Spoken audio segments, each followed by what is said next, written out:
When we use a microscope and zoom into reality, what do we see? At the small scale, we find atoms.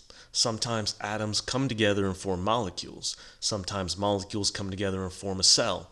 Sometimes cells come together and form tissue.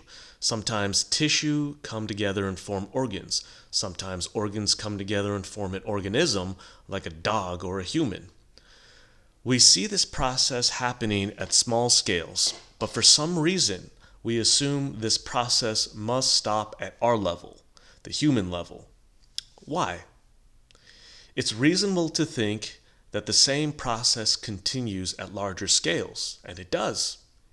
The universe is made of galaxies. Galaxies are made of solar systems, and solar systems are made of planets.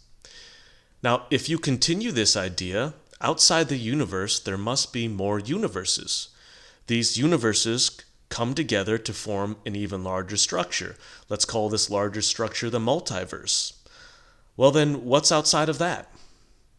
These multiverses must come together to form an even larger structure, and on this process goes at larger and larger scales. Our universe is a smaller aspect of a much larger organism. This larger organism is inconceivable to us in the same way we are inconceivable to bacterial life. What is considered small or large is simply a matter of perspective.